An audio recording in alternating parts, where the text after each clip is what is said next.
On something Melanie said. Melanie, you're in Israel and you've been based there for some time as restrictions are now beginning to be lifted. I think we can show our viewers the Jerusalem Post headline, which says COVID cap on gatherings to increase as restrictions continue to be lifted. We'll probably show that to you in just a moment. There it is.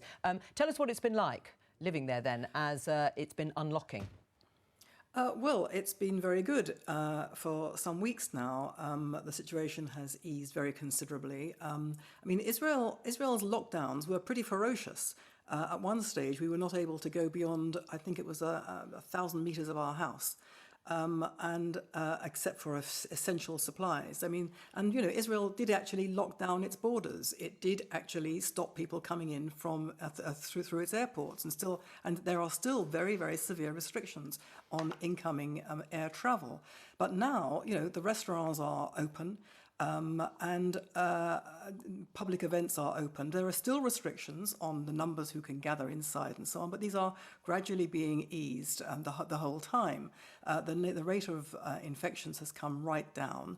The dreaded surge that was dreaded when children started going back to school didn't actually happen. And the reason for all this is that sufficient numbers have been vaccinated very, very fast. It was an amazing operation. That's another story. But the fact is, you know, it reached a critical mass. Something like, I don't know, 80% of all vaccinatable people in Israel are now doubly vaccinated. It's something like that. I'm not quite sure of the actual figure, but enough to really make all the difference. And the way they did it, they first of all vaccinated, you know, the very vulnerable, the most vulnerable.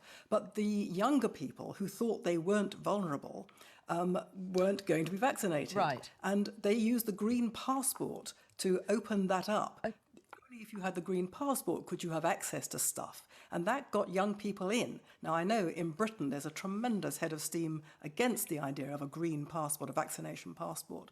But in Israel, it managed to get to the point where sufficient numbers were vaccinated to allow the economy to start opening up again and people to be free again. All right, well, on that point, I mean, you'll have heard the phrase, no one is safe until everyone is safe. And on the back of the discussion that we've just had about India, why isn't Israel helping the Palestinians more in terms of their neighbours who also need vaccinating if Israel is to feel truly safe? Really, this is a sort of BBC obsession, isn't it? No, this is the false I think narrative Israel is not genuine... helping the Palestinians. I didn't say not, but could they be helping them more, bearing in mind they are their neighbours and it is a case of making sure everyone is safe? The Palestinians, the Palestinian Authority, which is responsible under international law for the healthcare of its own people, has made it very clear that it doesn't want Israel's help. It made its own arrangements through the WHO. It ordered significant amounts of the Sputnik vaccine, I believe. That's what it was. It preferred. It said it did not want any help from Israel. At some point, I think perhaps on one or two points, it got into difficulties because of a shortfall of supplies. It came to Israel. Israel helped. It gave thousands of doses. So where is this myth and this libel coming from the BBC all the time, that Israel doesn't help its Palestinian neighbours? Right. Well, I really think you've got to stop this. Well, first of all, it isn't a libel, and secondly, the figures, the Palestinian vaccination rates weren't the same, and on the philosophical basis of no one is safe until everyone is safe, people can ask the question. But we are going to move on to